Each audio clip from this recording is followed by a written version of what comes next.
to the Postmodern Art Podcast, the podcast dedicated to giving artists who are wowing the world over the platform they deserve. I'm your host, Nathan Ragland, and wouldn't you know it, Halloween is right around the corner.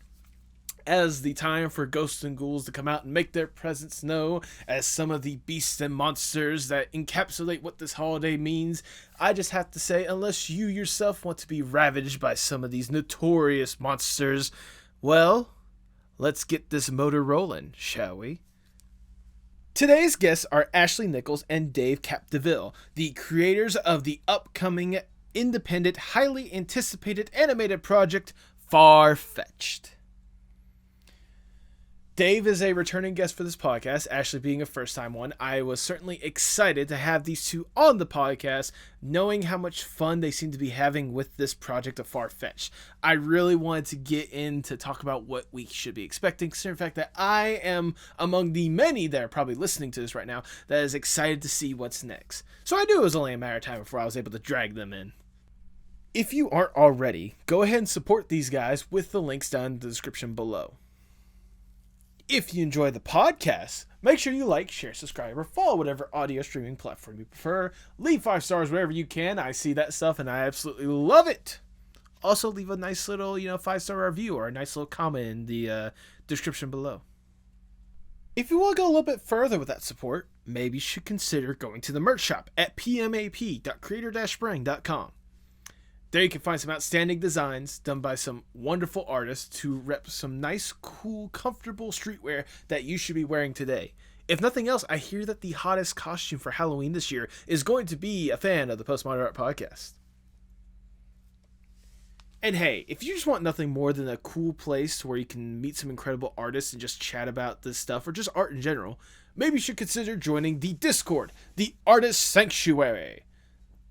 We've already developed a nice little community there, and we're always more than willing to welcome in some new people to have a good, fun time at the end of the day. But now, without further ado, please enjoy the Postmodern Art Podcast. Hello? Hello? Hello. Oh my god, turn yourself down. No, I refuse. Oh my god, it's like the voice of God. If that's the case, I need a new religion. If that's the case, Jesus Christ. Hello, I am your god. That's what all your freaking simps think. Where's Honeycast? I know you're spending your life making a show. Where's the funny podcast? Even my most loyal followers still think I'm a worm. That's not true. That's true. Oh, you know what I've been getting a lot? What's up? And I don't know actually where this started, but the new meme for me I'm getting from people has been people reply to me with just "Dad, come home." Oh, what? No. That's not the way to go about this. It happened earlier today. Like somebody was like, I was sharing their Drain art, and they were like, "I'll do more art if Dave comments because I like his grammar." And I said, "Okay, feast upon this grammar." And they replied with "Dad, come home." And I'm like, what does this mean? I'll be honest, this is the first I'm certainly hearing of it. I will be the first to tell y'all that. But then I had the milk and cigarettes. Yeah, you left all your followers to get milk. It's one of those, you would come back with the milk, but the milk you grab is expired, so you have to go get back to get a new thing of milk. Yeah. Or worse, it's just like, just feed them the expired milk, and then you don't have to worry about going back ever again. I don't think that's... You know what? You have logic, but that's not the logic I want to implore. You don't want to advocate for child murder on the Postmodern Art Podcast? I do not. That's why this is the preamble, not the recording. I mean, I am recording the preamble, but it's more just for posterity whenever I sync up the audio. That's all. Just for legality reasons. For legality reasons, we do not endorse. I might not even include this part as part of the podcast. You know what did happen like 5 minutes before we joined, though, I found out, is that our lyric video got front paged on Newgrounds. Oh, did it? Nice. Yeah. Wait, like just recently or just like initial? Like I imagine initially, but like just recently? like 5 minutes ago. Oh wow. I need to go on Newgrounds and change the thumbnail. Yeah. I already got the snapshot for my account, but if you want to do that, go for it. There you go. Yeah, I just Thank you, wanna- Tom. Thank you, Tommy Fulp. I want to change the thumbnail because the old thumbnail's not great. I mean, It's not terrible. I think it's a good It's not thumbnail. ter- It's not the worst thumbnail. The new one better. What if when the actual pilot comes out, we just make it like a really, really close-up picture of just my actual face? Dave, That Dave, might. I would genuinely do that for like a minute, like just for 1 minute. Would that be the thumbnail? Yeah. Something tells me that you doing that would somehow double the views that the pilot would get, just because they finally realized Father has come home. You know what it should be like? It should be like a blink and you miss it thing, like like the horse scene in Fight Club, where it's just like, but it's like my face is there for half a second, just like what the hell was that? Like, Oh Jesus, that one good reference. Secondly, oh dear God. All right, let's see. Thank you both for taking the time to do this. By the way, I sincerely appreciate it from the bottom of my heart already. it was Yeah, absolutely. such a burden that Ashley got sick. Nah, I had to move it. trust me. Like I told Dave or whatnot. I've luckily gotten smart enough to the point to remember that I need to record these in advance. So we had like a couple weeks buffer to record this. Like we're good. Dude, our entire house got COVID for the second time. Jesus. It was, yeah.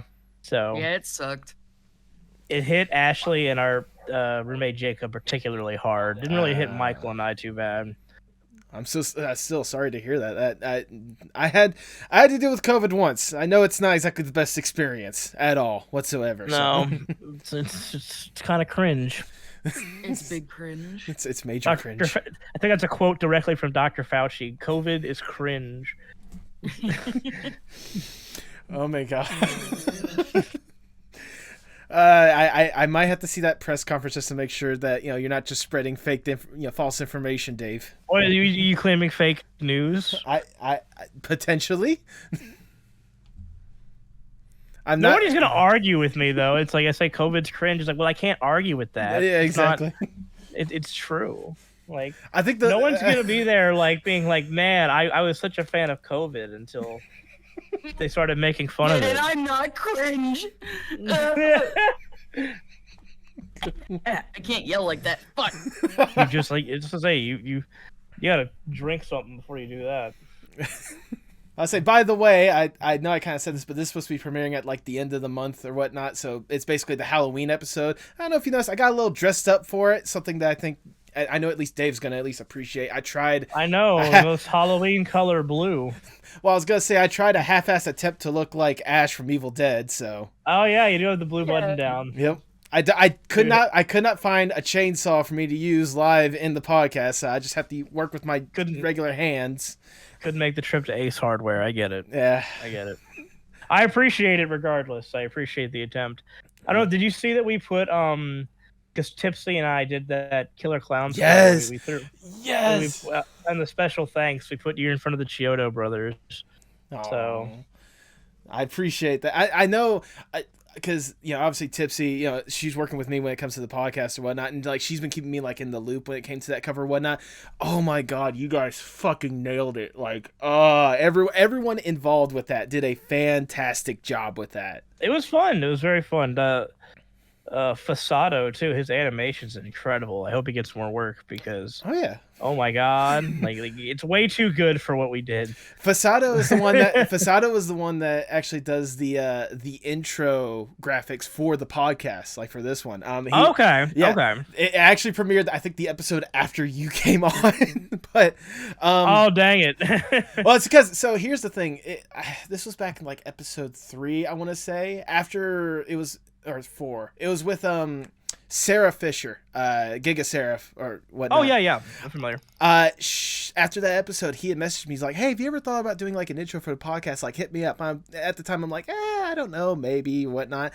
As I went a little bit longer with the podcast, I'm like, it wouldn't hurt. So I got in touch with him. I just gave him kind of the the royalty-free music that I was going to use for the intro or whatnot, and he just fucking knocked it out of the park. I've been championing him every opportunity that I get. So, and I was gonna say you did a wonderful job singing. Tipsy fucking knocked it out of the park with her singing as well. Like, Oh, Jesus. absolutely, 100%, fantastic. And then DJ's music version of it, very good. Everybody did fantastic. Absolutely. It was really fun. Absolutely.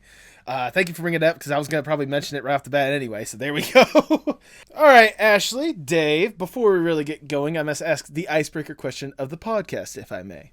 Let's say Lay it on me. I will be more than happy to. Let's say you get an opportunity to go to a deserted island on your own accords. It is just you, alone with your thoughts. You get to kick back, relax, breathe. Get to truly enjoy yourself for a little bit.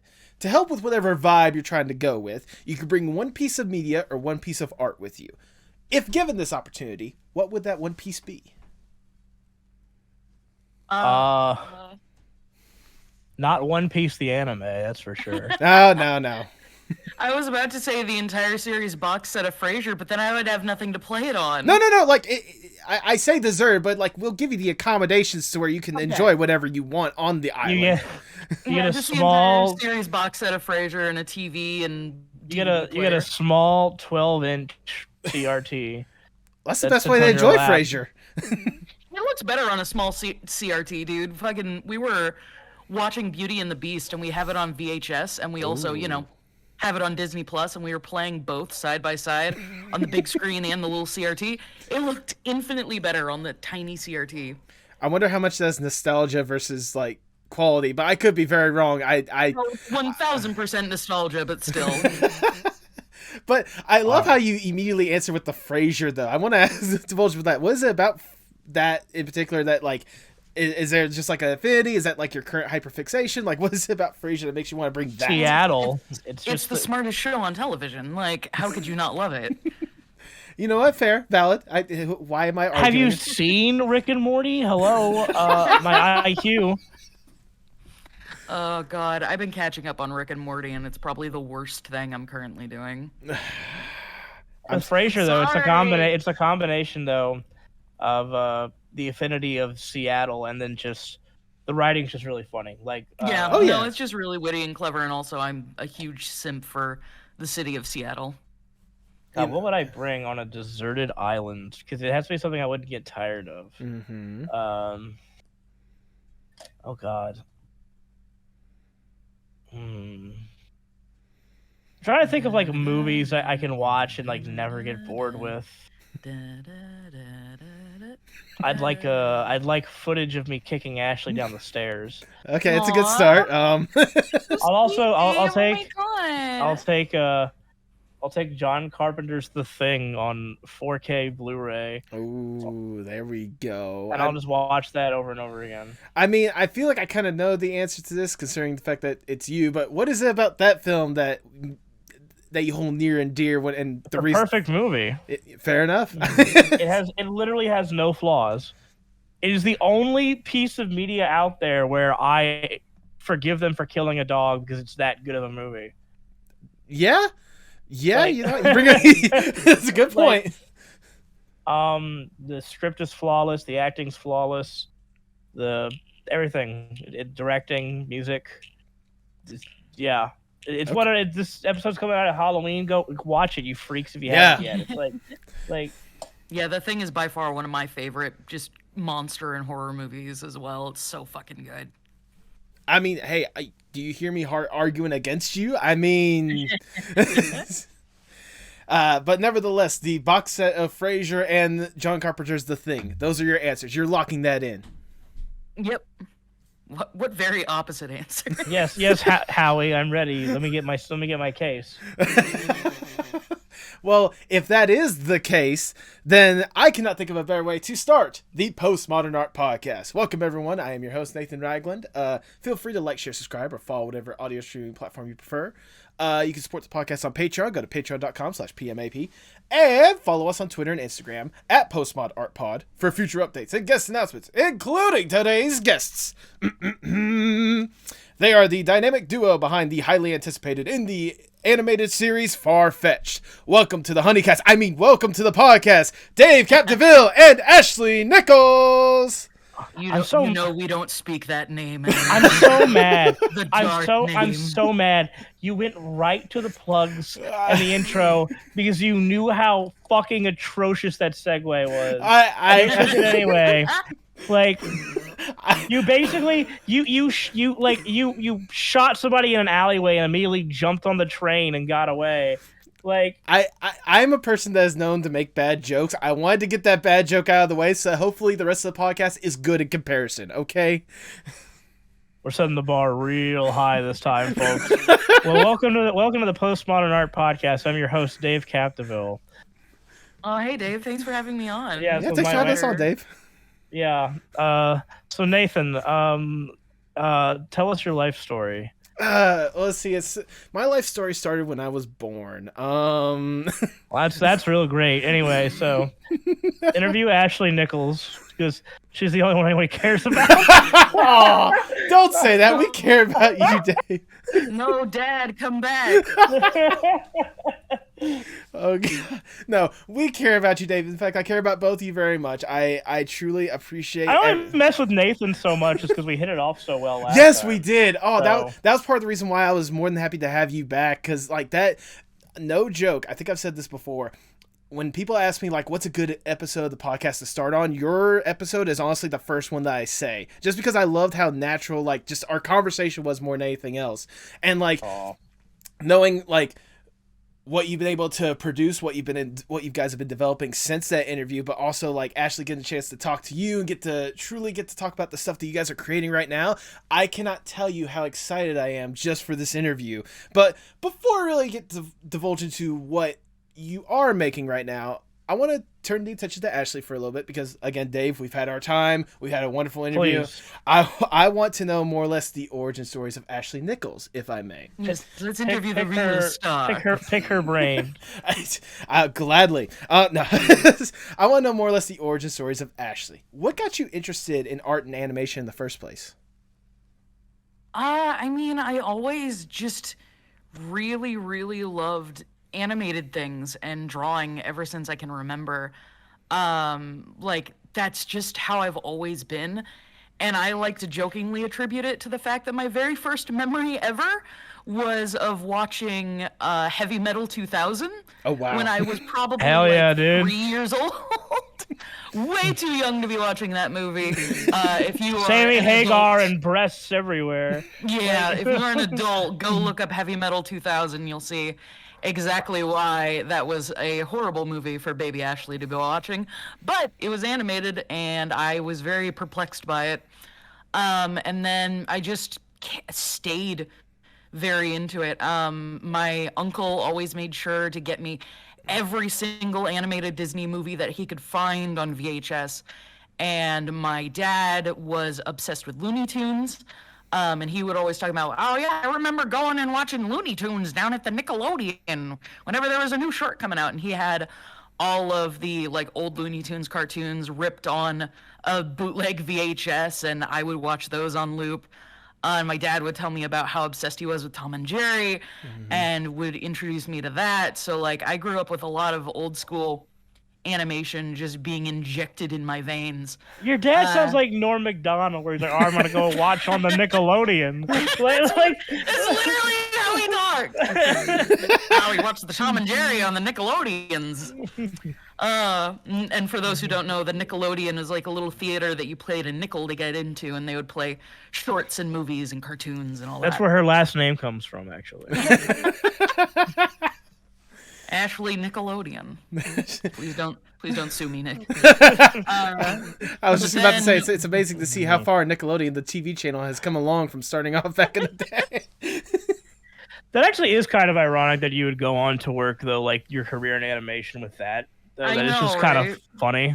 So.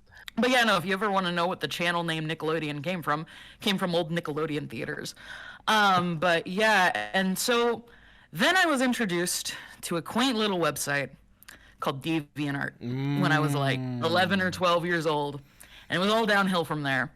Fair. But that's where I got access to like a bunch of resources and tutorials, and I met a bunch of other artists, and like people started showing me, or I started watching tutorials on like how to animate and how to draw and like all that stuff, and my art like super improved from there, and I just never stopped watching tutorials and practicing and growing. It's always been a fixation, I guess.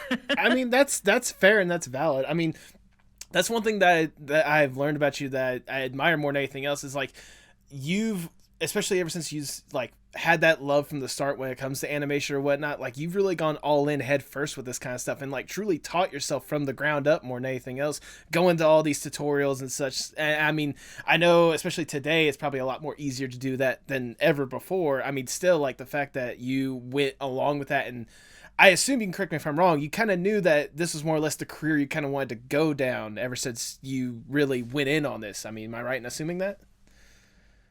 Not exactly. I actually really denied myself that for many years, and it kind of put me a good few years behind my peers, but you know, never too late to start. But for a long time I was like, oh, I could never be an animator. I don't have the patience for it. Like it takes so much time, it's so much work. Like I could never do that. I'm not cut out for that. Like, you know, basically just putting myself down and having self-doubts. And so I wanted to get into veterinary medicine. Okay. And biology and like the sciences were always my best subject in school. So I was like, all right, I'm gonna become a veterinarian. And I'll do art on the side, like, you know, whatever. And I'm very passionate about animals and, you know, all that, but it definitely wasn't my ultimate dream. Okay. And that was tested when I went to go sign up for veterinary school. I got to the campus and I was like, all right, I'm gonna sign up. And I pulled up into the parking lot and I looked at the campus, and there is a line to sign up that went all around the entire campus. And this was in a hot California summer. It was 102 degrees, and I was looking at that line with no shade to be seen, and I was like, I'm gonna go back home and draw. Bye. And so I come back home, and my mom's like, hey, did you sign up? That was really quick. And I'm like, no. And then I went to my room. And to say the least, my mom was not enthused. My dad thought it was funny, but my mother was not enthused because she did not believe that you can make money as an artist, and she's mostly right. Your dad was too busy laughing at the Looney Tunes on the Nickelodeon. Yeah. But yeah, I went home. I was like, you know what? Fuck it. I might as well go all in on this art thing. And for a few years after that, I just mainly focused on like doing art and commissions and illustration. And then finally in 2016, I was like, okay, I'm gonna actually try putting out animations. Okay. And like posting them on YouTube and like really diving into learning how to do this thing. And the very first thing I ever posted on YouTube, very first little full animated thing I ever posted on YouTube got 10 million views, and I was like, all right, that kicks the serotonin in right there. I like big number. That's cool. But no, it was just really cool to like actually see something like that I made be out there, and like people were enjoying it. And so I just kept going from there, and I mainly focused on like Steven Universe animations and shit. And then I was like, okay, maybe I can dip my little toesies into professional work. And those dumb little Steven Universe animations I did way back in the day are what got me to where I am now. They got me my first work and everything. So it's weird how shit works like that. Yeah. Did I ever tell you that when I first moved out here, because I was, tell my parents I'm going to go co-create a show with you. My first thing, my mom was like, well, I need to go check up on this girl. And the first thing she did was like, I saw her little, what is it, Steven Galaxy animations, and they're very cute. Like, yeah, it's always buck wild to me when people like are like, oh my god, hey Ashley, I've been following you since the Steven Universe days. And I'm like, you what? That was a million years ago. It's like, you child. I don't know if they would be considered a child at that point. If that's how far back that they go, I would consider it like a senior, discount at that point if that's the original stuff. A child in your head. I'll meet like late teens, early 20s people, and they'll be like, "Oh my god, I've been watching your animations since I was a kid," and I'm like, "Huh?" I Instantly just age a million years. Jesus. Well, I mean, if nothing else, I mean, as weird as it may be, it has to be a good foundation more than anything else. Considering the fact that, again, the first thing you posted, 10 million views. Maybe there's potential in this. Maybe there's. I got something with this. I have to ask this question. I just got insanely lucky. No, words, wonderful. Come back to me. No, I completely get that. What was I gonna say? I have to ask. I mean, obviously, it's more or less a meme nowadays, but I mean, Steven Universe is obviously like it can be a good foundation. What was it about that show that like creatively got you going, if I may ask? It was just so. It's just so genuine.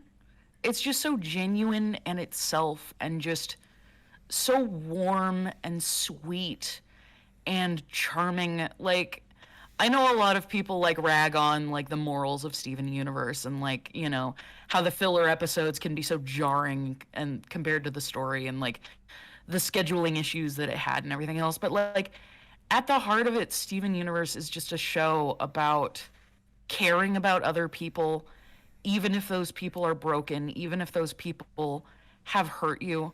Learning to forgive and see where these people are coming from, because everyone has their own deep stories and are hurt and have gone through their own colorful variety of life experiences that have shaped who they are. And a little bit of empathy goes a long, long, long way. And I know a lot of people criticize, like, oh, it's so overly simplified. Like, how can you forgive a dictator who's committed mass genocide? It's a cartoon. It's a kid's show. It's very allegorical. And, like, I could go into how Steven actually didn't forgive them. He's just trying to lead them onto a better path, but that's a whole other rant. Yeah. The big stereotype is that it's like, forgive anyone, no matter what. You can hug anyone and it will be okay. And it's like, that's not how the real world works. It definitely goes deeper than that, and like I think people take it to surface value. But yeah, it's a very sweet show with a ton of heart and really, really fun characters. And so that just spoke to me. No, yeah, that's oh. Did I literally cut out right there? I did.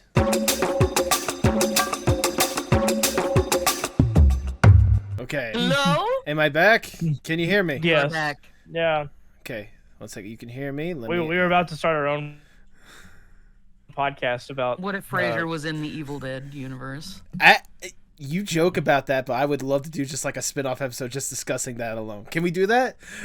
I would love to see I would love to see Niles with like the dead-eyed white eye like contacts. Like I mean, I completely get that. I mean, I know the question me started saying it's kind of a meme right now, but like, let's be honest, like if it didn't have like, if it wasn't as quality of a show it would have ended a lot sooner. I mean, especially considering the fact that it's Cartoon Network with, their standards or whatnot. Less talk about that, the better. But I mean, even then, like I can see how that is a good foundation for a lot of the art that you would produce. Can you think of some of the other like inspirations and stuff that kind of influence the art that you make today? Oh, let me tell you about a little show made by a very bad man called Danny Phantom.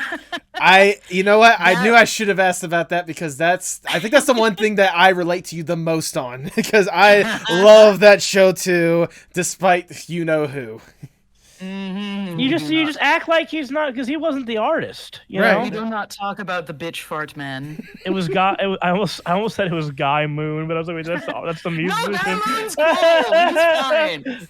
Fucking, but yeah. So I talked about like how getting into DeviantArt is what led me to getting all like these resources and like tutorials and like meeting a bunch of other artists. So I was able to like learn how to draw and animate and all that.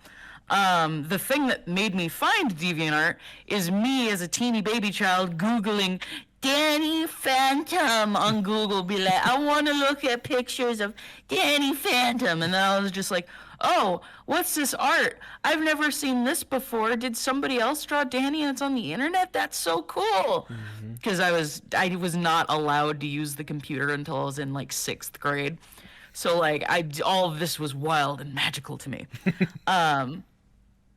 And I end up like finding that this art is hosted on a site called DeviantArt, and I was like, oh, what's this? And my world was opened. I was just like, I can look at hundreds of pieces of art of Danny Phantom. Oh my god. So I sign up and I join, and I start like favoriting and interacting with all sorts of Danny Phantom fan artists. I start posting my own Danny Phantom fan art, and like that was my life for years. Was just drawing Danny Phantom and interacting with Danny Phantom fans. And that really was kind of the thing that solidified like me being an artist online and me creating art was getting into the Danny Phantom fandom. And it was really fun. It was really cool. And a lot of the characters that you see in my stuff now originated as Danny Phantom OCs way back in the day when I was like 12 years old. Okay. Way back in 2006. So that was kind of really the originator for me, like creating OCs for the first time and creating my own stories. Like I started out making stupid Danny Phantom fan fiction and OCs and all sorts of stuff. And a lot of that stuff just stuck with me over the years.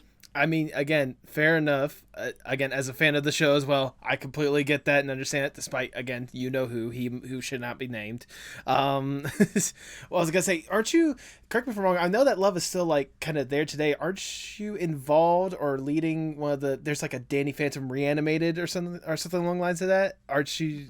On hiatus until I have the time. I mean, to be fair, considering what you're putting more your effort into, valid. I think you announced that you wanted to do that like right before we got super heavy into making Farfetched. Yeah, and also we've been dealing with like selling our house and moving up to Washington, and so like all of that has been just eating up all of my time. So I definitely want to bring that back. I really want to bring that back, but then I got incredibly busy, which everybody warned me I would, and I didn't listen because, hubris is too great. Again, fair, valid. But I mean, even then, like, the fact that you're getting to the point now to where you're able to do this stuff, like, I imagine, like, has to be incredible for you. I mean, especially seeing the stuff you've been able to have a hand in along the way. I know one of the biggest things that you kind of had a hand in that a lot of people probably know you for is being associated with Hazbin Hotel, or at least the pilot of it. How did you get involved with that project, and what was the experience like for you? Because I can only imagine, like, especially seeing how it blew up, it had to be just wildly unique how that kind of unfolded. Working on Hazbin has been an absolute roller coaster for me, because Hazbin was actually my first real job in animation ever. Oh, wow. And let me tell you, having your first job in animation ever be something that blows up that huge puts a really weird skew on the rest of your career. Because you're like, where do I go from here? We I don't want to branch off or anything, but we kind of talked about this last time a little bit, this same thing, because, well, obviously Hazbin's how Ashley and I met and became friends and partners. But it was the same thing where, like, we both kind of realized that, because it was how fucking big that thing blew up. It was such lightning in a bottle. It is so intimidating now for both of us. Like, it's like, okay, well, how do you one up this? You know? It's so intimidating to do anything now. Yeah, 'cause, like, like, nothing can ever be as huge as Hazbin. Like, Hazbin is one of those just massive cultural just events. I don't know, dude. Baby Shark is pretty popular. Yeah. So, like, it's very hard to compare anything to it.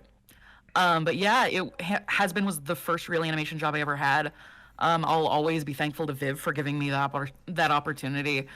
And the way I got the job is literally I just saw a tweet from Viv on Twitter asking, like, hey, we need some animators and cleanup artists. And I was like, I think I might be able to do that, maybe. And so I cobbled together all of my little animation memes, my little Steven Universe videos, and like all that, and I made a reel with it, and I sent it off, and she responded and was like, "Hey, could you do a test?" And I'm like, yes, I can."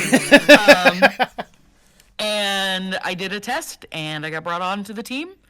And yeah, all history from there. Yeah. I started out doing cleanup animation, then I moved on to doing cleanup lead work, which meant like leading and giving notes to other cleanup animators on the team.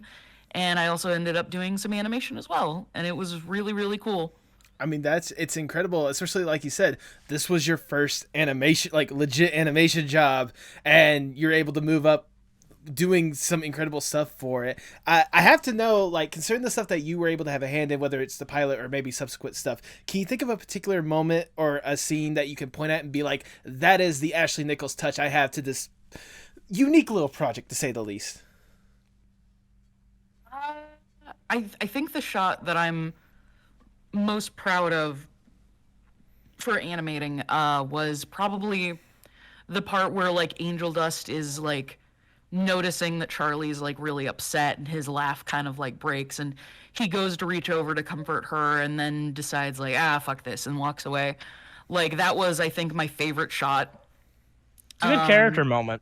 Yeah, it's a really good character moment. That was my favorite shot when I had seen the boards, and I had let Viv know that, and Viv was very kind in letting me animate that part, and so I really appreciate that. Aww. Well, I mean, it like Dave said, it was a good character moment, like somewhat subtle, but like also says a lot when it comes to at least Angel Dust more than anything else.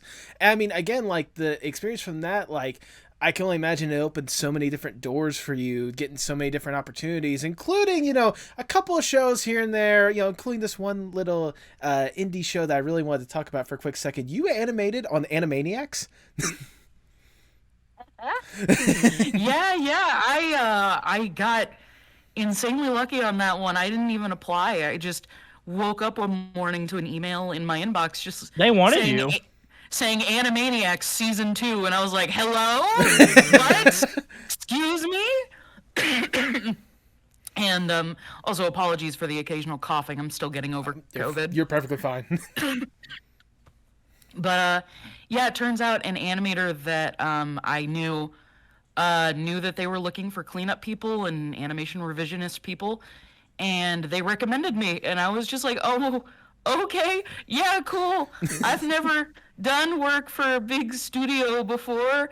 I would love to. And oh my god, it was way more work than I expected, but it was incredibly fun and just so cool to like be able to lend a helping hand to a property that I've been a fan of since I was like very, very little. Oh yeah, now like again, that's another one of those shows that I hold near and dear as well. Both the original one and like the new one, like they've done some really cool stuff with the new the reboot, I guess, more than anything else. And like the fact that you got to help with that, I can only imagine how surreal of an experience that must have been alone. But also like some of the other shows you've been able to have a hand in, helping out with Ollie and Scoops, and also helping out with the Lackadaisy animated short film, or I think it's the film, yeah. Yes, like, that's even more wild to me. Oh, Lackadaisy. I can only imagine. You want to elaborate on that a little bit? Because I imagine you said you grew up kind of when it comes to DeviantArt. Was that one of the things that on DeviantArt kind of grabbed your attention more than anything else?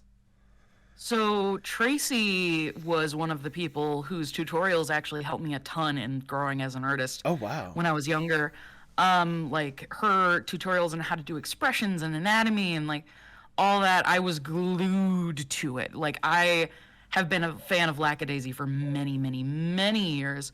Of course, because of DeviantArt and discovering, you know, Tracy's work through there. But the thing that was even wilder to me is Fable Sigel, the director, was the background artist on a little comic that I was deeply obsessed with, called Black Blood Alliance. They did all of the backgrounds on it, and I was a huge fan of their animation work and their background work. And also, they were incredibly good at drawing wolves, and I downloaded every single drawing they did of wolves and studied them religiously. And so now Fable is the director on Lackadaisy and is also an animator on my project Farfetched. Hey, And I'm like, I've been a fan of you for years. What the hell? And they make fun of me constantly for like how much I'm obsessed with werewolves and all that. And I was like, Fable, you only have yourself to blame. I learned to draw wolves from you. So your biggest running joke is basically Fable's fault. Yeah, basically. You can attribute that to Fable. But no, they're incredibly sweet, a wonderfully talented artist. And yeah, Lackadaisy was always this behemoth to me, like this untouchable, just godlike thing to me. And so being able to work on it alongside like two incredibly talented people that I have been a fan of for many, many years is just unbelievably surreal to me. And I have no idea how I got so lucky to be able to do that, but I'm endlessly grateful. I mean, again, once again, like just hearing you talk about it, I can only imagine just how surreal and just amazing that your entire like journey has to be, like, without even talking about Farfetch just yet, like thinking about your art journey, starting off with, you know, just watching Heavy Metal 2000 as a kid to where you are now, working on like some of the untouchable stuff. Like, does it amaze you how far you've been able to come along as an artist? Whenever I think about it, I just kind of attribute it all to luck, because I don't know how I got here. And, you know, part of my brain is also just always like, oh, but you need to be working on more things. Like, you've only worked on X, Y, and Z. Why haven't you worked on more stuff? You know, like, my brain, I am mentally ill, so my brain doesn't let me kind of appreciate, you know, that shit. But yeah, it's very, very surreal. And I'm constantly wondering, like, okay, where do I go from here? Like, where is this all leading? And I'm hoping it's leading to people really enjoying Farfetched and making that for a few years. Oh yeah. I mean, I'm sure it's going to lead to more incredible things. And obviously the biggest thing you want it to lead to is the main reason why I brought both of you here today. And that is to talk about the absolutely sensational, at least teases at this point, of Farfetched. Now, if I remember correctly, Dave, you told me last time that this was originally Ashley's idea. So if I may say, Ashley, how did this concept even come to be? We're going back to Danny Phantom again. So, Kira started out as a Danny Phantom OC. Specifically, she was supposed to be like a little like demonic like doggy creature thing and she started out, she was supposed to be like an anthropomorphic character too. So she was supposed to be she was kind of my first furry OC ever, when I was 12 years old. Oh, we just lost our entire audience. And then over time she became more dog-like and less of a furry thing, and she basically just became a cute little demonic puppy that I would draw. And I had this other character named Victoria, and she was a little half vampire girl with black hair and pointy ears and freckles.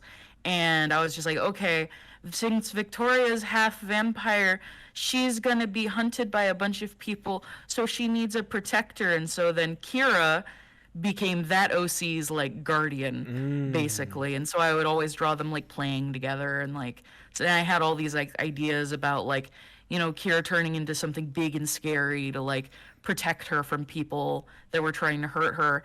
And over the years, that little character Victoria eventually became Lucia, who eventually became Rue. And Kira has just stayed Kira. If you look at like old drawings of Kira, she looks almost identical to how she does now. She has not changed literally at all. And that's because I was like, no, you look like a weird cringe DeviantArt OC. I want you to stay a cringe little DeviantArt OC. I want you to stay true to your origins. And so we've told this story so many times about like basically what happened was that you were going through. Actually, we both were, but I think you a little bit more than. 2019 was the worst year of our lives. I'm not going to compare mental health dick sizes, but like, we were both going through. I think her more than me though. Pretty rough year in 2019, and she just was like, if I don't work on something, I'm gonna like jump off a roof, so I have to do something. And Yeah. you started kind of just like doing stuff with it, like with like Rue, kind of Kira, or I guess still Lucy at the time, Kira and Quinn. And then what happened was is that you're like, I want to put this little proof of concept out, and you contacted me because you're like, Dave, I don't know how to type things.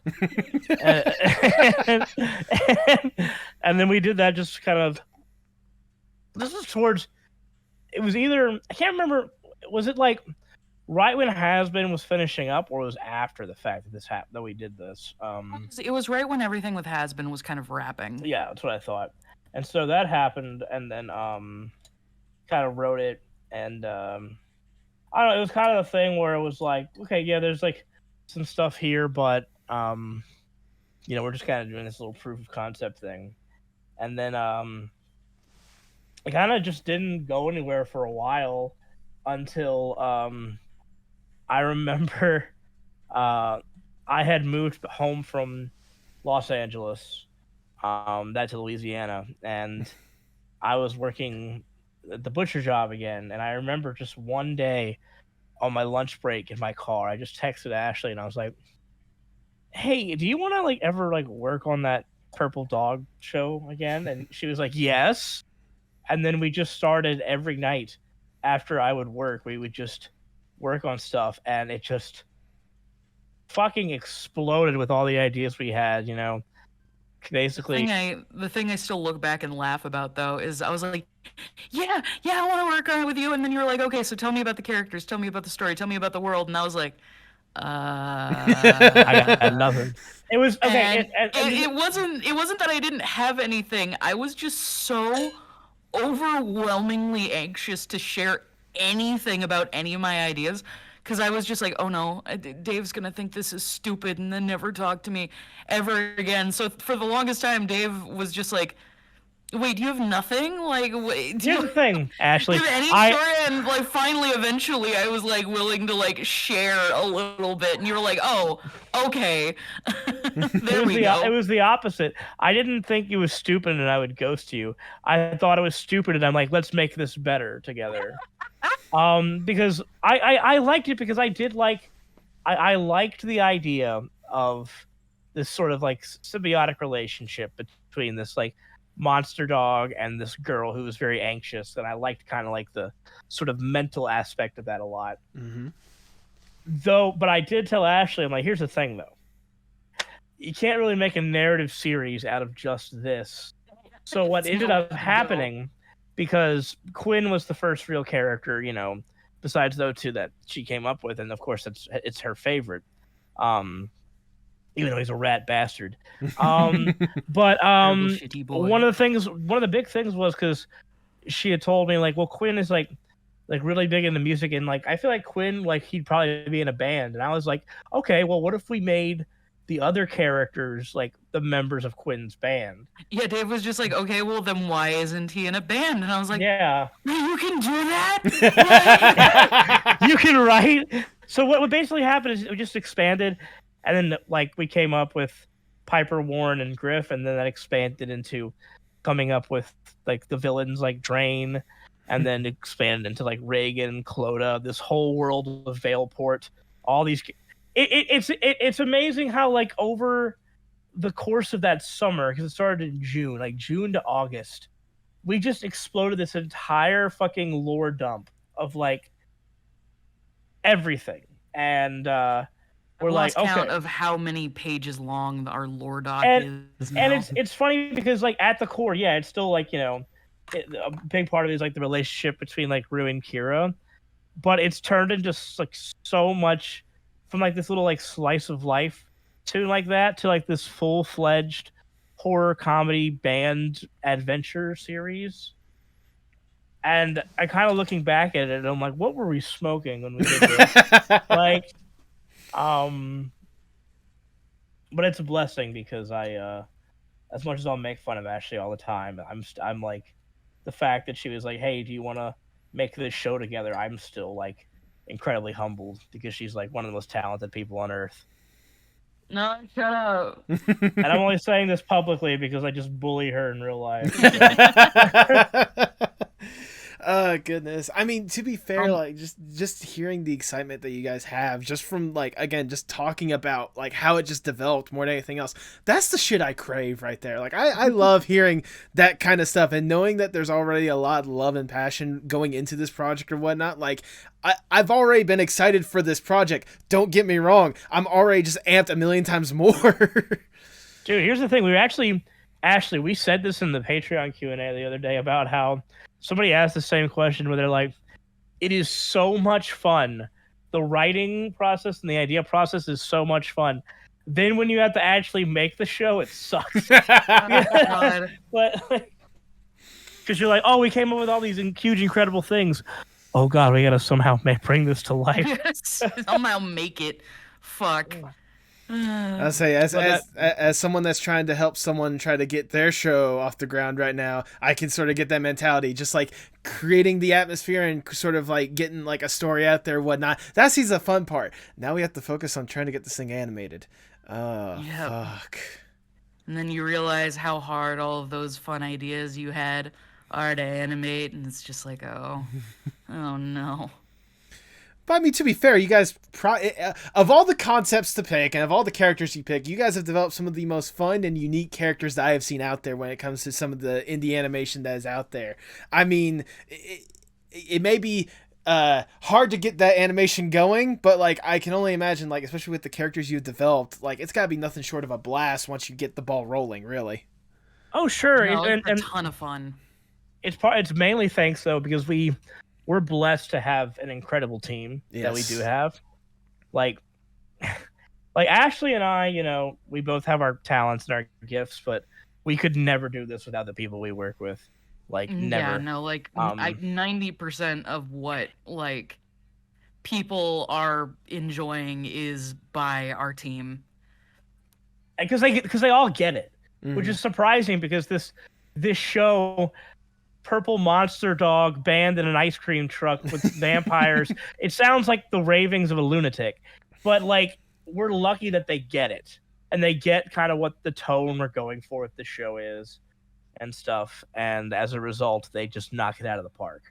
So I was gonna say, like, again, just seeing what's already been produced out there, the little tastes here and there, whatnot. I know I've had a couple of the people on your team on this podcast as well, so getting to talk to them and get their perspective as well, like I can tell that there's a lot of talent that is going into this and a lot of love and passion that is going into this. So again, whatever excitement I've already had, you guys are blowing the roof off of this place at this point.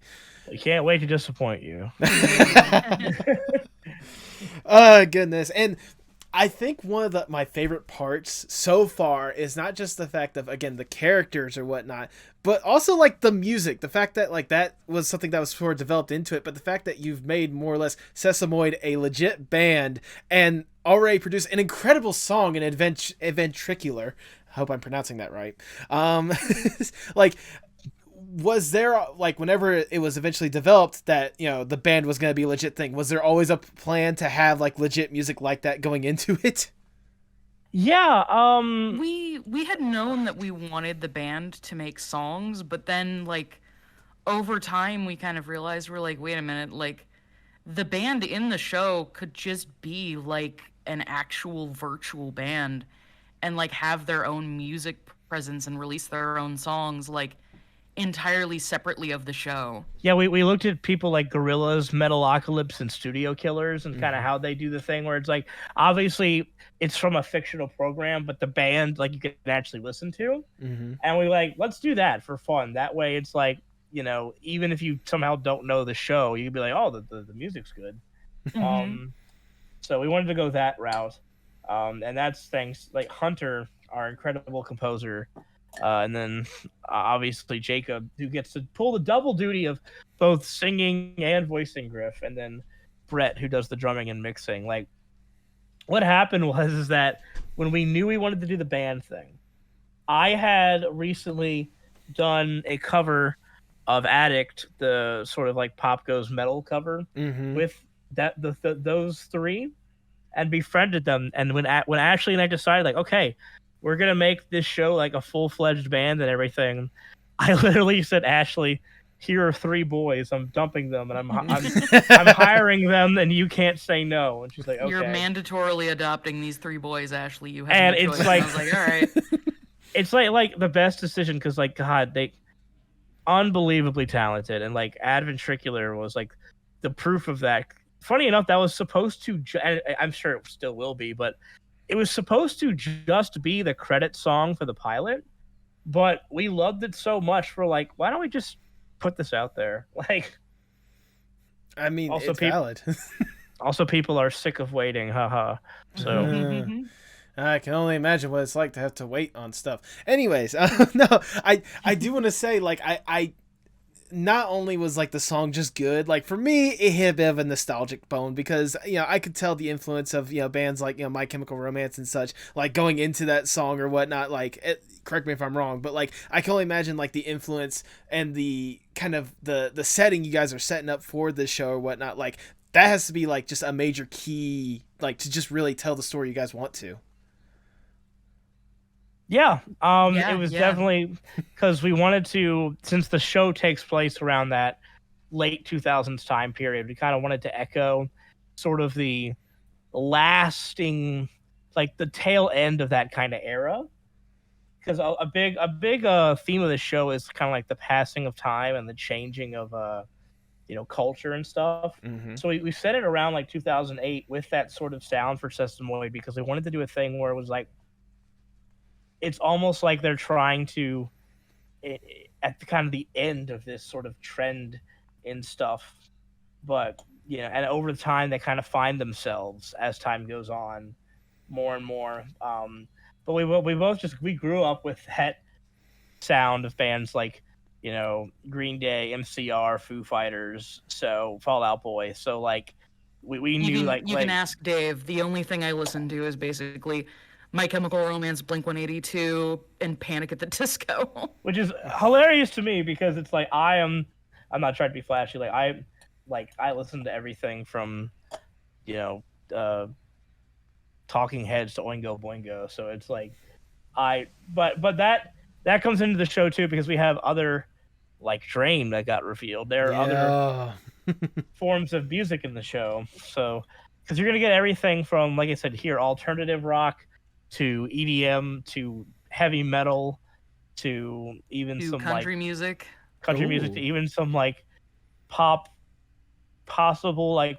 girl boy band stuff. You'll see. I don't want to spoil everything, but but yeah, it's more like music is such a big part of this show because I think music is just like such a big part of our lives. And I mean, Ashley had to talk me out of just being like, can we just make the show a musical? And she's like, I remember kind of she's like, no, and I'm like, okay, fine, let's just make it about a rock band then. Yeah. So. I was just like, no, everything is a musical nowadays. Like we can have music in it, but we need to do something different. Yeah. And I think Go ahead. I'll say you go ahead. I was just about to move on. So if you had something else, go for it. No, I was going to say, and I think we did that by being like, let's just have the songs kind of come from the bands themselves, not as natural like musical. So there you go. I mean, I know everyone was excited and amped for Sesamoid's debut, and I love that song. I think I've listened to it at least I want to say at least 10 or 20 times at this point. It's that good of a song. I'm just still waiting for Cheese Grater's debut. That's all I'm waiting for at this point. So that's going to be wild because that's like, because here's the thing. We talk about like how we model different things after different things. And Ashley, like I said, really wanted Sesamoid to be that sort of era of like emo hard rock, right?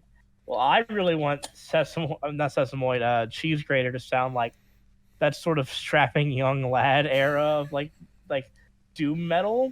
But the joke is that all the songs are cheese puns. Like one of them is like a fondue or die. Yes. And the monster in me, like just shit like that. Like, so yeah, I'm really looking forward to starting to make the Cheese Grater music. It's gonna I'm be so excited. Stupid and fun. We spent So I didn't think, again, I know I was kind of saying jokingly, but now I seriously want to hear like just one of their songs now. But the thing is that what we want to go for with everything is that, because we want the show to be funny, obviously, Right. but we want the music to still be good, even if it's funny. You know, that way, like, so even if you're listening to a about cheese, it's like, okay, this is still good though, but it's funny. Or like with Adventricular, like, it's about Quinn desperately trying to get a gig. Yep. But you still like the song, so. Oh, absolutely, absolutely. And I know, like, obviously music is a major influence when it comes to this show. I mean, obviously. But, like, what are some of the other influences that kind of inspired more or less, like, the show itself, like the group dynamic or the storytelling that you guys plan to have? Like, what are some of the influences going into this show? I mean, obviously, like, me growing up with Danny Phantom, that was definitely a huge inspiration, especially, like, the funny villains, the wacky villains, and the monster of the week sort of deal, and, like, just the general, like, spooky but fun tone of, like, how the supernatural is dealt with and stuff. And, of course, like, the found family dynamic definitely comes from my love of Steven Universe, and The Thing, mentioned earlier by Dave, is a massive inspiration for the show as well. Like, just all sorts of, like, fun cartoons and, like, horror movies from, you know, growing up definitely played a key role. Same with me. It was, like, kind of, big things with cartoons and horror movies, like, stuff like Billy and Mandy was huge for me. Yes. And then all the 80s horror movies I brought on board, stuff like Ghostbusters, Killer Clowns, Evil Dead, of course. There's a lot of, like, over-the-top stuff like that. And it's kind of a weird, like, we've talked about kind of how weird of a hybrid it is, where we're trying to make this sort of tone that it's like, it's really weird.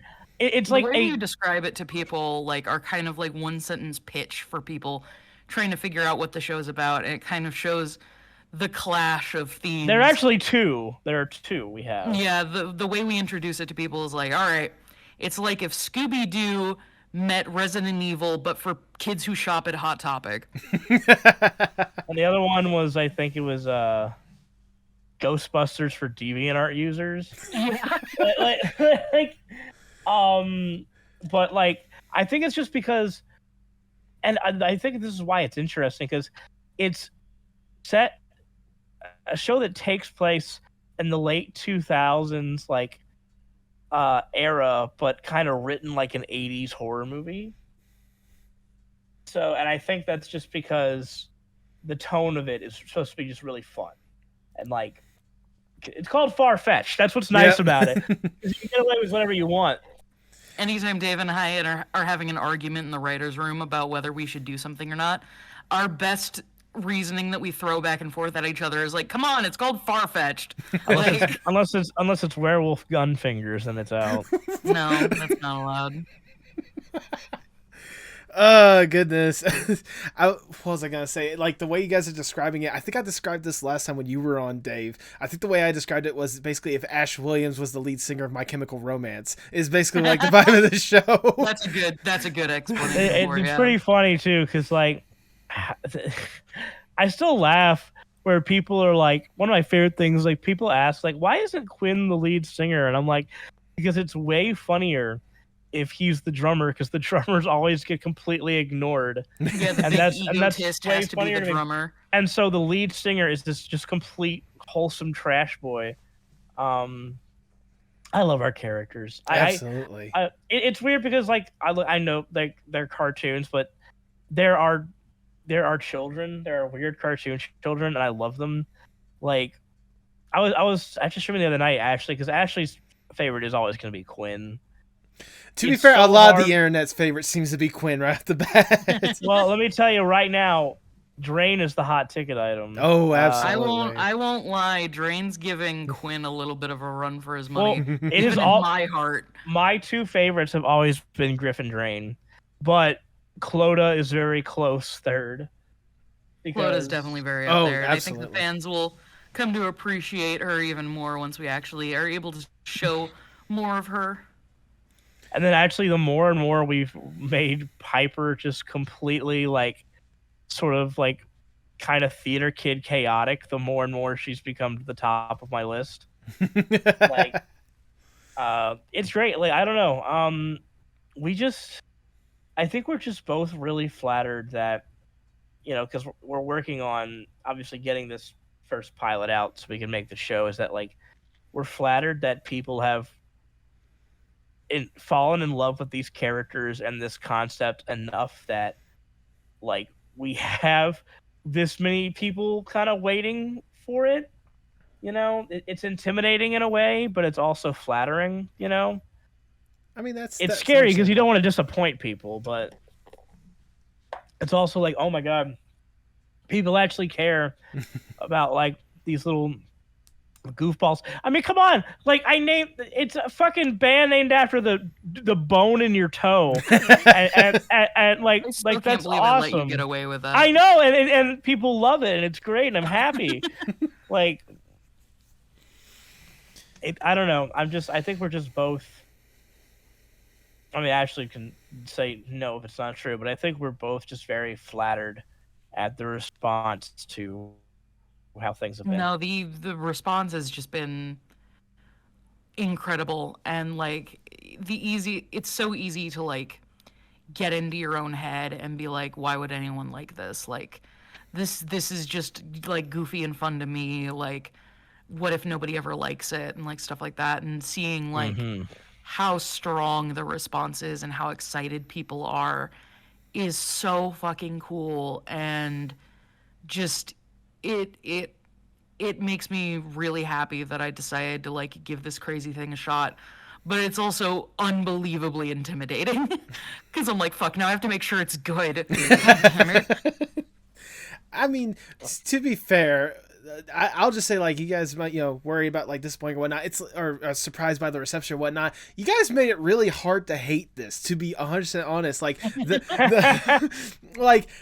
each character that you guys have been able to introduce has been absolutely unique and incredible, and like people that I can instantly relate to, despite the fact that, again, one of them is a demon dog. Like, not anyone could really relate to a demon dog every day, but like you've created this like unique environment, this unique characters or whatnot.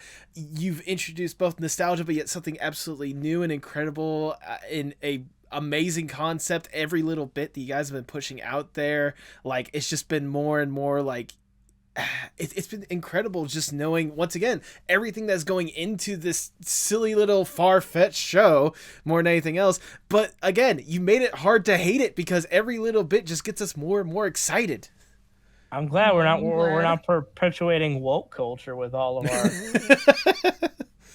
blue hair pronoun characters. Yeah, all our characters literally have blue hair and pronouns. That is nice, by the way. Like, so we got that. We got like the woke shit for a while. I'm pretty sure we officially scared all those people off. Thank God. Which is nice because it's like, oh well, they're not backing down. It's like, oh, who gives a shit, dude? People are people. It's 2022. You know? Agreed.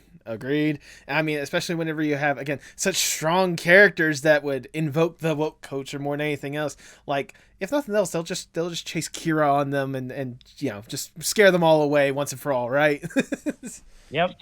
Because what I really think is that what people, and what I'm really excited for when the pilot is actually done, because we revealed a lot of stuff about the show, the tone.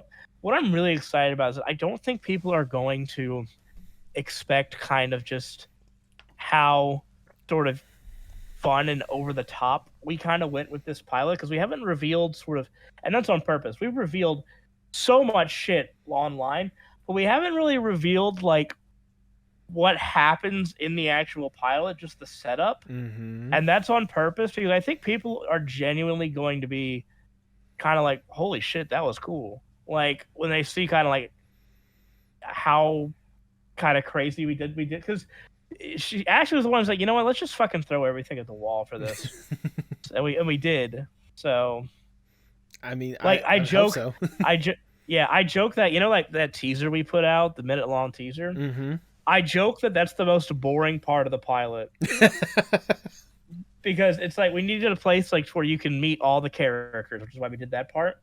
but that's sort of right before all the shit goes down, and that's what I'm excited about. So I'll say if that's before the shit goes down, Jesus, when shit Yeah. hits a fan, I mean, yeah, A cacophony of monsters and chaos awaits. yes. was that the title of the pilot episode at this point? No. Yeah, the title, funny enough, is called "The Band That Wouldn't Die," Oh, and it's a reference to "The Brain That Wouldn't Die," which is a Right. 1962 film. Yeah, we have too much fun with this. Anyway, I mean, I would like to hope that you guys are having as much fun as possible with this because, you know, on one hand, this is your guys, you know, it's your guys' child. Like, you want to see this thing truly be the best thing possible. On the other hand, it's still an independent animation. It's not exactly the easiest thing to do. So if you're going to go forth and really make this a reality, I'd like to hope that you guys are putting as much fun and effort into this. that's what we're trying, man. absolutely. There you go. And I could, I'm sure you guys can probably imagine, I could go on for days just gushing about like, just every little aspect of it, especially the characters. I know we kind of touched on them a little bit or whatnot, but I do want to say just like real quickly, like, you know, when Quinn was first introduced, that was the one that initially had my heart. Not gonna lie, just the sass alone, I get that. I get that. But like, you know, every single new character that, you know, you guys are introducing or whatnot, it's hard for me to pick a favorite right now because they're all so good. I was gonna ask you, just out of curiosity, who is your favorite, just of the main 10? Of the main 10. You got Rue, Kira, Quinn, Griff, Piper, Warren, Reagan, Clodagh, Drain, and Papa Swirl. Those are your 10 main characters. I'm sorry. How did I forget about Papa Swirl? Papa Swirl's got my heart. Who am I kidding? I pride myself on being the only show where the vehicle is a main character. Well, there you go. I think it's funny. Papa Swirl hands down. Then who am I kidding? Although Clodagh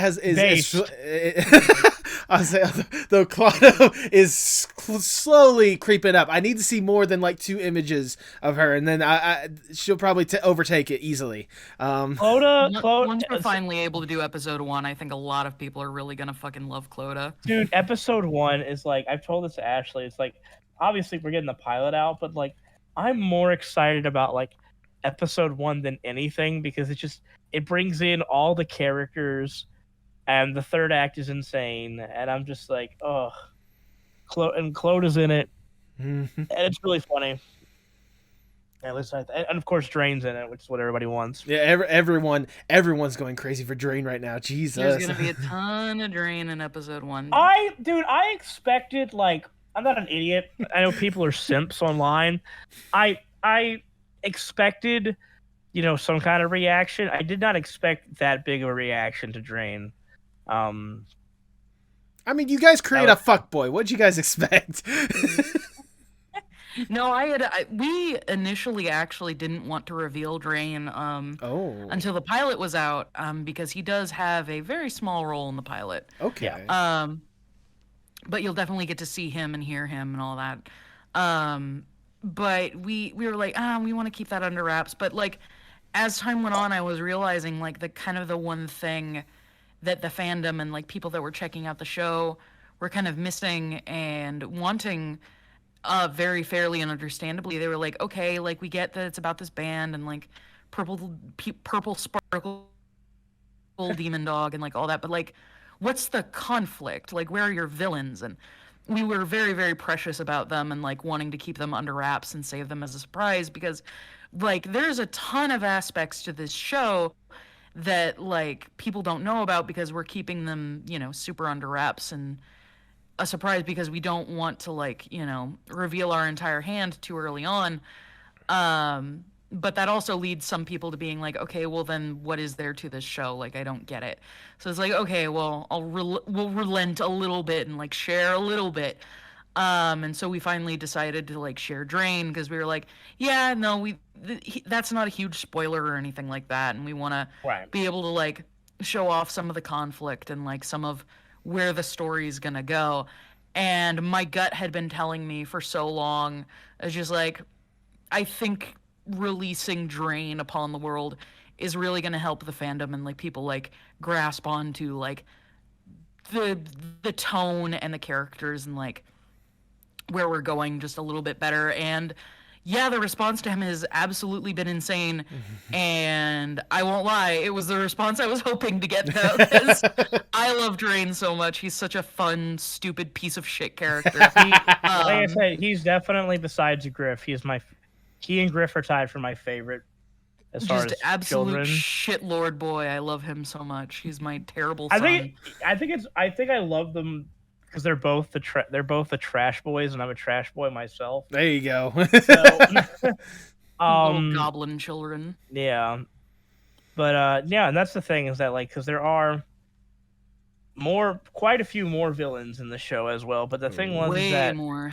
the one thing was is that like we don't want to spoil like what happens in the show. Like we don't want to spoil like the story points. So when people are like, "Give us a villain," I'm like, "Okay, that's fair. We'll give you that, but we're not going to give you all the villains because then what do you have to look forward to?" Right. So. Right, absolutely. I mean, you guys certainly picked a good one to really, get people's interest more than anything else. Though I have one question when it comes to Ashley. I knowing the influence that goes into this show, would you say that Drain is the equivalent of the Box Ghost, or is there someone else that would be the equivalent of that? Oh my God, the Box Ghost! I love the Box Ghost. Rain. I'm trying to think of what Danny Phantom villain. Piper's Drain the would- Box Ghost. Now that I'm trying to think about it. Like, I feel like Drain is kind of like a combination of the Box Ghost and Ember McLean. Okay, yeah, fair. That egotism and wanting all of the attention while also being a complete idiot. That's a good hybrid more than anything else. All right. Goodness, I'm sorry. The Piper is the Box Ghost. I'm now like envisioning. I'm sure someone out there is gonna make like the art of Piper dressed up as the Box Ghost. Please now. draw that. That's amazing. I'm down for that. Goodness, but we've been talking a lot about like what you guys have been preparing and what you guys have been developing more than anything else. And again, I can tell that you guys are amped to get this thing out there. I mean, I know that the fans are especially amped when it comes to that. Like, you guys kind of illustrate it, but are you guys how surprised are you with kind of the reception for everything you've released when it comes to Farfetch? Very, and it's not. It's not because and it's not because Ashley and I to break a little bit of humility. Ashley and I both, know what we can do, both individually and together as creators. But as far as the reception to things, we're completely surprised because like it's the kind of thing where it's like we were saying earlier, it's a gamble, and we were making this for ourselves. We're just sitting there like, what makes us laugh or what makes us cry or what do we want to see in this show? And we don't expect anybody else to gel with that because it's very much just like, okay, I'm gonna make a thing that I like, that speaks to the things that I'm interested in, because I want to make something that I wholeheartedly love. And if other people happen to come along and enjoy it too, all the better, more the merrier.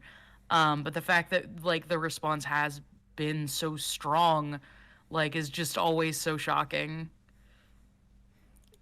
Yeah, I think it is too, because I don't know. Like I fully believe in what we're making because I fully believe in the characters, in the story of what we're making. But the fact that it has the level of like appreciation and a quote unquote fandom already, it is intimidating. And I say that because like we have put stuff out, obviously. Like we've put out, you've seen all the characters, you've heard them talk, you've got comics, you've got the music video, but the actual the teaser and the proof of concept, but like the actual pilot's not being out. The one thing that intimidates me is just because we have so many people like waiting for it, and like I just want to make sure they're satisfied. It's kind of like, I don't know. It's like you don't want to. We have to, because we're an original show, right? So we have to build hype to get people interested in this show. Sometimes I'm just scared of overhyping it, not because I don't believe in what we're making, but I don't want people to be like, "That's it," you don't want that.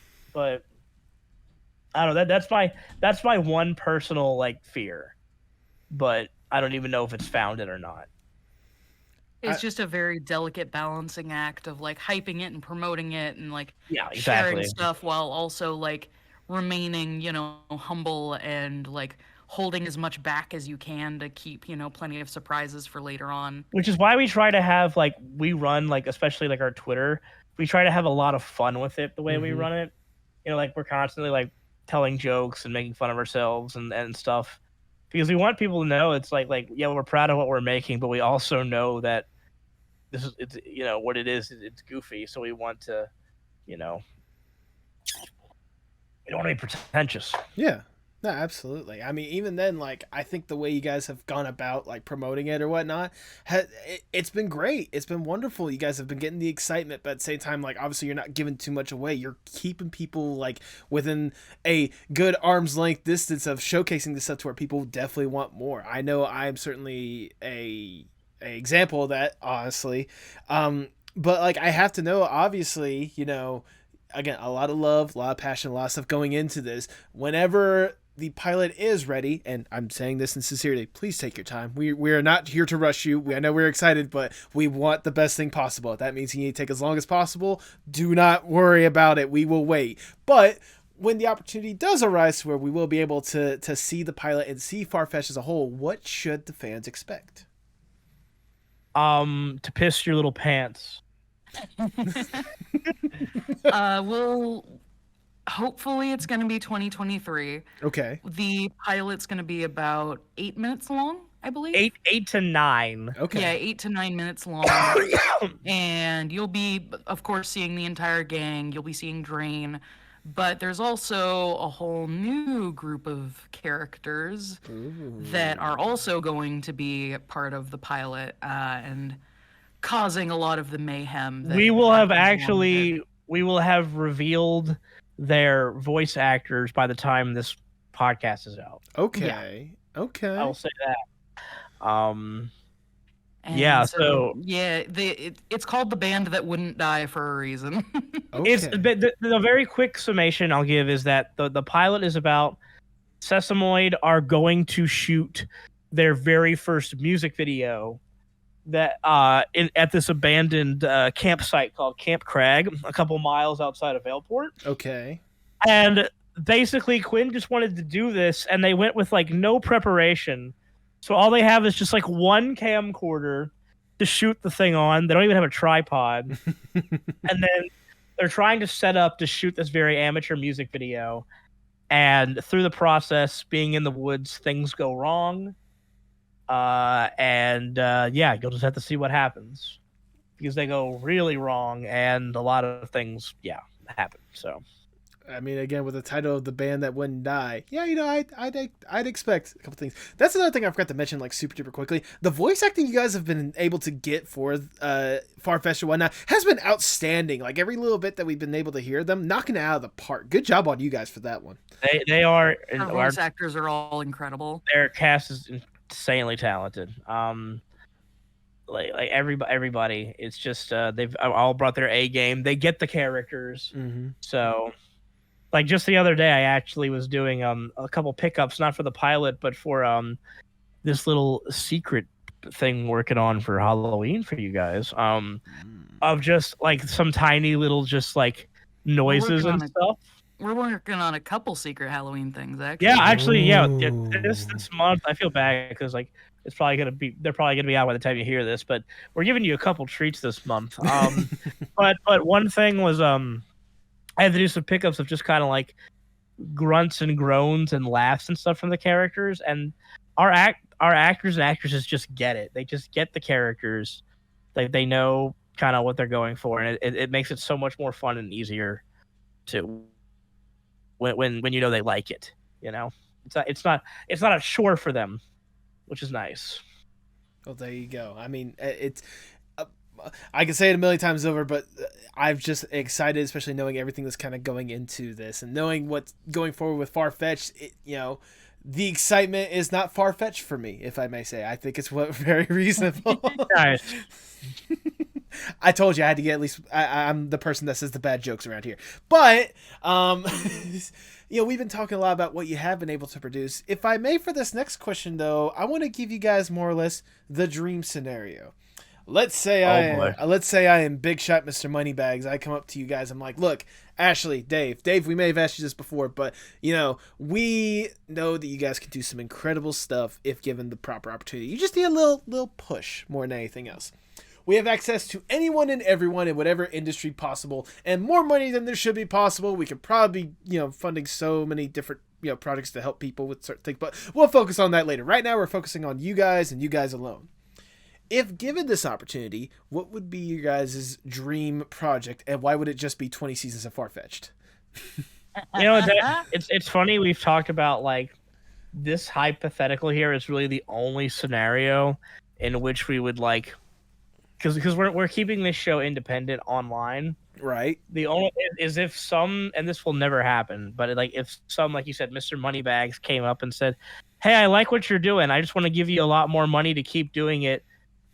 And it's like, okay, with no creative interference, that would be the dream. Yeah, but I mean that doesn't happen. So not yet. But yeah, no, that would be the absolute dream, and probably the only instance where we would probably take money from anyone is just if it's somebody being like, hey, I just want to give you guys money to keep making what you're making. All I ask is like you put my name in the credits, and we'd be like, sure. You get executive producer, absolutely, yeah. Yep. But if I had to pick anything other than Farfetch'd, it would definitely be leading a Danny Phantom reboot. There you go. That would be my other dream project. I would absolutely love to bring Danny back from the dead and do all sorts of really fun, interesting things with like the characters in the story. Of course, without certain individuals being involved. But I would try and bring back like as much of the original crew as possible because everyone who worked on it was absolutely incredible, and be able to give it, a little bit more of a modern touch, a modern spin. I want to make the horror movie I've been writing. Yeah. Yes. Actually, it would actually be a tie between wanting to make the horror movie I'm writing or the stage musical I've pretty much written. Ooh. One of the two. It would be some kind of big project like that because I want to expand outside. That's fair. I was gonna say, I remember you talking about the horror film whenever you were on here last year, because I remember me asking the next question about what you want to do in the next 5 to 10 years, and you were telling me you wanted to make that horror film in 5 years' time. You at least wanted to get the production starting with that. I'm glad to hear that the script is more than well on the way.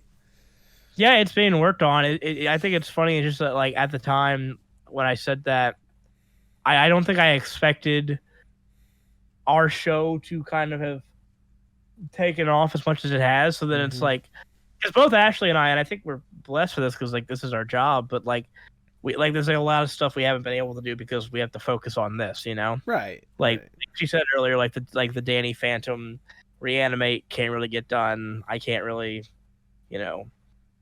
work on something else every day. It's just kind of like, or else you get burnt the fuck out, which you don't want. So valid, fair.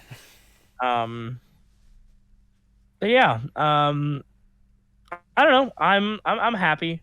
I'm kind of happy right now with how things are. So well, that's good. That's good to hear. But sadly, we gotta get down from the dream scenario. We gotta get back to reality, and I'll ask the ever so generic question: where do you guys hope to see yourself, say, 5 to 10 years from now?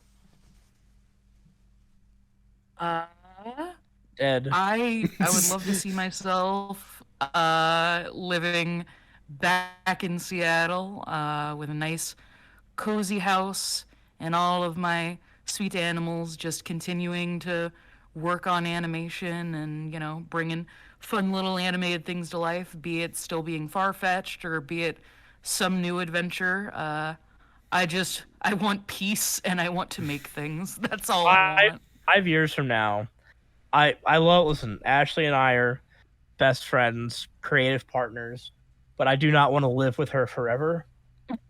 that's just the truth. It's like I want my own place. 5 years from now, Farfetch'd is a success and I can get my own place. There you go. I basically I'll stop farting everywhere around her. and then we still work together, but also on the side she's able to work on her other thing, because I know she wants to do also like a kids film. I Ooh. want to do a horror film. Like we're at a point where like we're either still making or have made this show that has given us the opportunity to do other things as well. I think that would be nice. I think that would be wonderful if I do say so myself. As we start to wind down the interview, I just have one last question I want to ask you guys. Obviously, you're both deeply entrenched when it comes to art in one aspect or another. How important is art, not just for you, but for the world as a whole?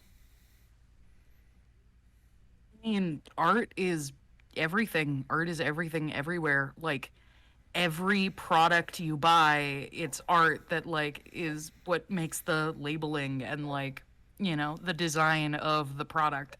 Art is every advertisement. Art is every piece of media you watch. Art is all of the furniture you sit on. Art is Like, capitalism.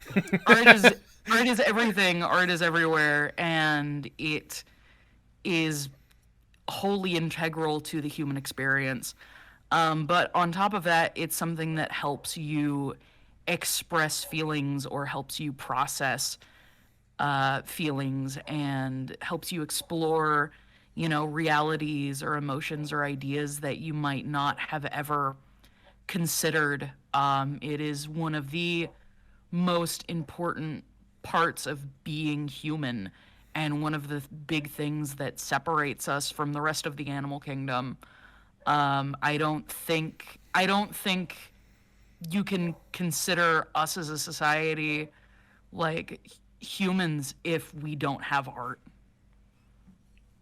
I agree wholeheartedly. I think when you asked this question last time, I kind of said something to the extent of like, without art, that's not really a reason to live.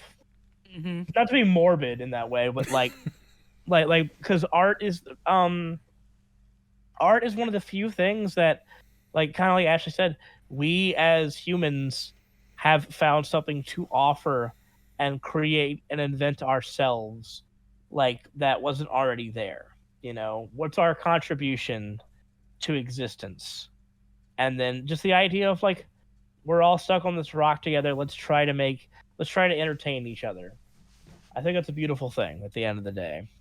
Like, I can't like, I like, sometimes I like have nightmares of like a world without music, and it's like the most depressing thing. Like, no. So I just, yeah. No matter what, you know, no matter what some whack jobs tell you, art is very important. So there you go. Those are both wonderfully worded, and I wholeheartedly agree, if I do say so myself. Guys, that's all the questions I have for you. I've already showered you both with a whole bunch of praise, but I want to shower you with a little bit more because it's my podcast. I do whatever the fuck I want. Look, Dave, I already showered you with a whole bunch of praise last time. I'm probably still going to say the same thing I did last time, but for both of you guys, give it to the rabbit. The what? Give it to the rabbit. I'll start with the rabbit, then I'll get to both. How about that? There you go. Now, Ashley, I know for me personally, I've been admiring your art for a good long while now. Seeing kind of what you've been able to have a hand in, how you've been able to develop stuff or whatnot. Your presence online is just fun more than anything else, and I appreciate the fact that you're able to put yourself out there, especially with the stuff you've been developing, especially now. And I know, Dave, you being along for this ride and helping truly create, you know, some incredible stuff, truly bringing this vision to life of Far-Fetched more than anything else. Like, every little bit you guys have pushed out has me more and more excited, no matter what. Whether it's a legit sneak peek or just some silly little meme more than anything else, I know that it's just incredible every little bit I get to see. And on top of that, just hearing you guys right now, you know, talking about the love and the passion, the time, blood, sweat, and tears you put into Far-Fetched in a relatively short amount of time more than anything else, it whatever love and respect I had for you guys and whatever love and respect for the show I already had, astronomically infinite at this point. I am excited to see you guys go forward with this and excited to see you guys succeed with this more than anything else, because you guys absolutely deserve to have the recognition for something that is going to be truly unique and amazing at the end of the day. Long story short, thank you guys for what you do. Thank you for being able to put yourselves out there. And I know there's already a whole bunch of people rooting for you, but I want to be another one that's going to be chanting your guys' name every single step of the way. So thank you. Thank you, Dad. That's incredibly sweet. Thank you. I'm just being 100% honest. That's all I try to do when it comes to this podcast. I try not to spread fake news, okay? No. Fake news. For those who might be curious, and if for somehow this is their first time hearing about this stuff and they want to show some more love and support like I have, go ahead and plug your guys' stuff for the people at home. Well, you can find me on Twitter and YouTube at Ash Nichols Art on Twitter and Ashley Nichols Art on YouTube, and honestly just Ashley Nichols Art literally anywhere and everywhere. I've got TikTok, I've got Instagram, I've got more or less almost everything, so just go and check me out there if you would like. I'm just at Dave Capdevielle on Twitter, YouTube, Twitch. Just my name I go by, and then collectively I think both our show Twitter and YouTube are Farfetch Show. I'm pretty sure. Yeah, Farfetch Show is where you can find Farfetch basically everywhere.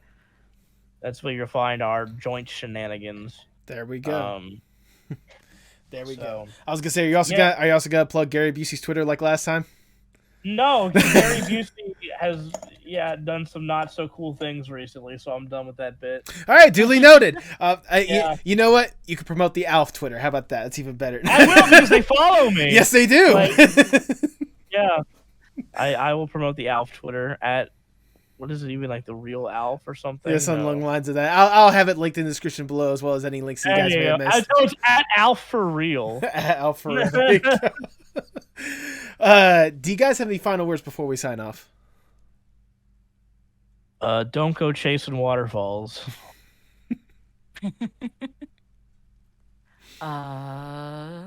Stay kind and create things you love, everybody. I thought you were going to say stay in school, and I was about to jab you. I didn't say that. I dropped out of high school and college. I didn't know when to say that I dropped out of college, too, so we're in the same boat. I'll say I dropped out of college, too. Listen, hey, listen, here's some advice. We're 2 college dropouts. You go ahead and make your thing. Yeah. Okay? Because if we can do it, you can do it. I'll say, hey, 3 college dropouts right here. I'll agree with that. Make your thing. There you go. Yeah. College is, unless you're a doctor or whatever, it's not really. I'm not going to go into that right now. There you go. With that, all I have left to say is for the people at home, hasta luego, mi amigos. Bye-bye. Oh, God, we're supposed to... Tell me what's wrong, tell me sparks in motion. Sing me a song, tell me your eyes can all open. Show me it all, pick me up in the car you drove when you used to call. Show me it all.